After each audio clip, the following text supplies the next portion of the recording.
Welcome all my dear students to the new session of chemistry. So in the previous session we just completed our previous chapter states of matter. उसी के बारे में आज हमें थोड़ा discuss करना है। इसमें थोड़े अलग अलग टाइप्स के क्वेश्चंस आपको कंफ्यूजिंग पूछे जाते हैं, उसमें अक्सर आपको कंफ्यूजन होता रहता है। वो कंफ्यूजन नहीं हो इसलिए आज का सेशन है, मैं आपको एग्जाम्पल के साथ यहाँ पे एक्सप्लेन करूँगा। देखिए, सबसे पहले तो हमें क्या याद रखना था, मैंने आपको बोला था कि जिसका इंटरमोलेक्युलर अट्रैक्शन फोर्स किसे बोलते हैं आपको पता है? Intermolecular attraction force, that is van der Waals force. You know, intermolecular attraction force is van der Waals force. Is directly proportional to molar mass of substance and also directly proportional to contact surface area. Contact surface area of compound. मतलब मान लो कि एक compound का surface area इतना है और दूसरे का इतना ज़्यादा है, तो इसमें जिसका ज़्यादा है ना उसमें अट्रैक्शन ज़्यादा होगा इंटरमोलेक्युलर। और आपको कोई बोले कि SO3 और CO2 में किस में ज़्यादा होगा, तो SO3 में, क्योंकि SO3 में मोलर मास ज़्यादा है। सो इंटरमोलेक्युलर अट्रैक्शन फोर्स, ये दो बात पर डिपेंड करता है। ये आज ही आपको नोट कर लेना है, मैंने आपको नोट करवाया भी था। दूसरा, जिसमें इंटरमोलेक्युलर अट्रैक्शन फोर्स ज़्यादा होगा, हायर द इंटरमोलेक्युलर अट्रैक्शन फोर्स, मैं शॉर्ट में लिख रहा हूँ, उसका लिक्विफेक्शन ईजियर हो जाएगा। ईजियर द लिक्विफेक्शन, क्योंकि मुझे कोई गैस को लिक्विड में कन्वर्ट करना है, तो वो दोनों के बीच में अट्रैक्शन जितना ज़्यादा होगा उतने ही जल्दी वो नज़दीक आ जाएंगे और लिक्विड बन जाएगी। लिक्विड बनना मतलब नज़दीक आना। तो जितना अट्रैक्शन फोर्स ज़्यादा उतना ही उसका लिक्विफेक्शन क्या होता है, ईजियर द लिक्विफेक्शन।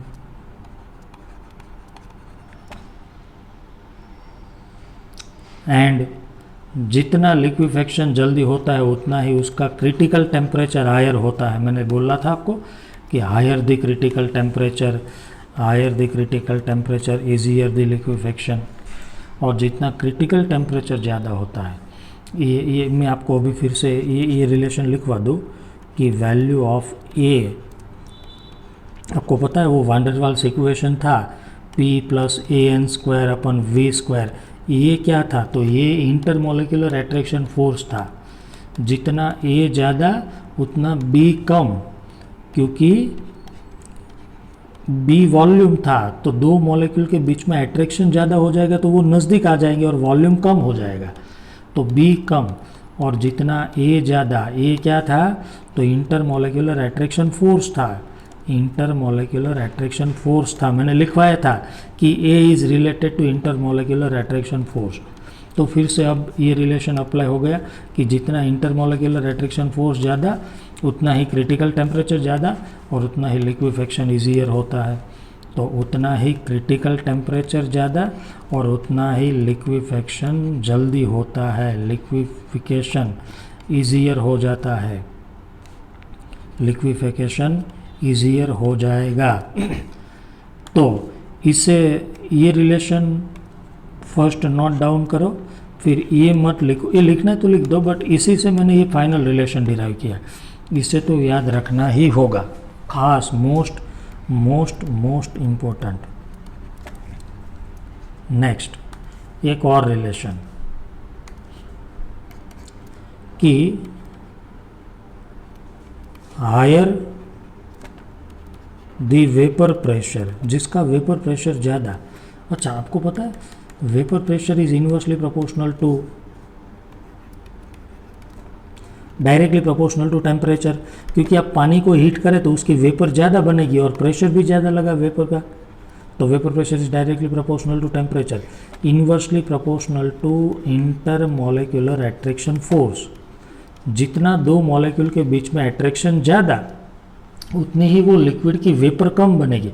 अब देखो, ये दोनों के बीच में अट्रैक्शन है तो वो वेपर नहीं बनने देगा, वेपर कम बनेगी तो वेपर प्रेशर भी कम लगेगा। क्लियर। नेक्स्ट, और जितना वेपर प्रेशर ज़्यादा उतना बॉइलिंग पॉइंट कम। और दूसरा एक तो मैंने वो भी लिखवाया था कि boiling point is directly proportional to atmospheric pressure, लिखा था boiling point is directly proportional to atmospheric pressure. ये इतनी बातें याद रखते हुए आइए ये लिख देना है। This all things are important. आइए हम कुछ क्वेश्चन सॉल्व करते हैं। अच्छा, इंटरमोलिकुलर फोर्स का ऑर्डर लिख लो। ये मैंने तो लिखवाया अभी कि intermolecular force is directly proportional to molar mass and surface area. तो देखिए इसका मोलर मास 64 है, इसका 44 है, इसका 16, इसका 14 है, सॉरी 28 और इसका 4 है और इसका 2। तो मोलर मास डिक्रीज हो रहा है तो मोलर मास कम, तो इंटरमोलिकुलर फोर्स कम, मोलर मास ज़्यादा। इसमें एक जगह पे यहाँ पे एक्सेप्शन है क्योंकि इसका मीथेन है ना, उसमें 4 हाइड्रोजन है तो सरफेस एरिया बढ़ जाता है इसलिए। तो ये ऑर्डर एज इट इज़ याद रख ले तो आपके लिए अच्छा होगा। ये तो सीधा है ना मोलर मास के डायरेक्टली प्रोपोर्शनल, बट यहाँ पे सिर्फ क्या है आपका एक्सेप्शन है। चलिए, critical temperature of gas is the temperature. Question number 1, critical temperature मतलब क्या होता है, इससे ज़्यादा टेम्परेचर पर गैस कभी लिक्विफाई नहीं होगा। एबो critical temperature gas can never B liquefy. वही तो क्रिटिकल टेम्परेचर है ना।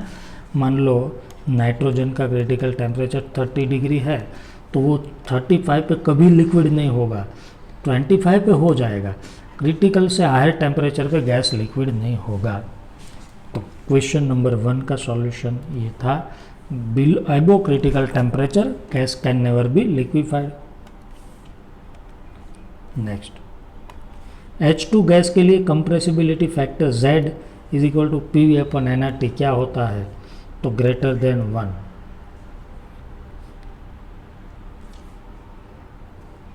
देखिए ये मैंने ग्राफ, ये आपको पता है डेविएशन फ्रॉम आइडियल बिहेवियर, ये आइडियल गैस है सीधा चलने वाला, उससे ऊपर जो जाते हैं उसे पॉजिटिव डेविएशन बोलते हैं, ये भी याद रखना। Hydrogen and helium shows positive deviation. जितना एट्रैक्शन फोर्स ज़्यादा होता है उतना डेविएशन कम होता है। देखो इसका डेविएशन कम है, नेगेटिव डेविएशन होता है। PV/nRT is equal to Z है, इसका नेगेटिव डेविएशन हुआ क्योंकि इसमें एट्रैक्शन, इंटरमोलिकुलर एट्रैक्शन फोर्स का ऑर्डर लिखा आपने, ये ऑर्डर क्यों ऐसा है पता है ना। CO2 में सबसे ज़्यादा, SO2 तो वहाँ पे है नहीं, CO2 में सबसे ज़्यादा एट्रैक्शन ज़्यादा है तो एट्रैक्शन ज़्यादा होने की वजह से वो नज़दीक आ जाएंगे तो वॉल्यूम कम हो जाएगा। अब ये वाली टर्म कम हो गई तो Z ऑब्वियसली कम होगा, ये ऊपर डायरेक्टली प्रोपोर्शनल है इसलिए उसका Z सबसे कम है, फिर उससे ज़्यादा, फिर उससे ज़्यादा, फिर उससे। ये दोनों को पॉजिटिव डेविएशन बोलते हैं, तीनों को नेगेटिव। क्लियर। तो हाइड्रोजन का Z तो ऑलवेज 1 था, ऊपर था, पॉजिटिव डेविएशन शो कर रहा था। देखिए वांडर वाल्स पैरामीटर, 4 गैस है, this question has been asked in your competitive exam. 4 gas के वांडर वाल्स कॉन्स्टेंट दिए है, ए और b. Which gas has highest critical temperature. अच्छा, हाईएस्ट क्रिटिकल जिसका क्रिटिकल टेम्परेचर ज़्यादा उसका लिक्विफेक्शन ईजी होता है ना, तो आपको पूछा है कि किसका लिक्विफेक्शन ईजी होगा, ईजीएस्ट लिक्विफेक्शन। तो देखिए फिर से यहाँ आते हैं हम जिसके ए की वैल्यू हायर, बी की वैल्यू कम, उसका लिक्विफेक्शन जल्दी होता है और उसका ही क्रिटिकल टेम्परेचर ज़्यादा होता है। तो मुझे क्या देखना है, जिसका ए ज़्यादा और बी कम, ए ज़्यादा और बी कम, ए की वैल्यू हायर, बी की वैल्यू कम होनी चाहिए। ए की वैल्यू हायर और बी की वैल्यू कम, ये रहा देखो, ये उसका सबसे ज़्यादा है 12, इसमें से किसी का नहीं, और बी कम है। तो higher the value of a, lower the value of b, higher the critical temperature and easier the liquefaction. Clear, उसका लिक्विफिकेशन जल्दी होगा। Next, the rate of diffusion of hydrogen gas. अच्छा, हीलियम के साथ कंपेयर करना है। ये तो फॉर्मूला था ना हमारा, rate of hydrogen upon rate of helium, rate of diffusion of helium is equal to क्या था, molar mass root of helium ऊपर आएगा और हाइड्रोजन नीचे। हीलियम का मोलार मास 4, हाइड्रोजन का 2, 4/2 रूट टू इज 1.4, क्या होगा 1.4। तो आया rate of hydrogen upon rate of helium is equal to 1.4। Therefore rate of hydrogen is equal to 1.4। Helium को ऊपर जाने दो यहाँ, then the rate of helium, hydrogen का रेट हीलियम के रेट से 1.4 गुना ज़्यादा है। Option B. क्लियर ना। क्वेश्चन नंबर 5, कौन सा गैस जल्दी लिक्विफाई हो जाएगा। ए की वैल्यू दी है, higher the value of a easier the liquefaction, सबसे ज़्यादा ए की वैल्यू SO2 की है। क्लियर, सबसे ज़्यादा ए की वैल्यू SO2 की है, तो SO2 का लिक्विफिकेशन जल्दी होगा। Next, a and b are given.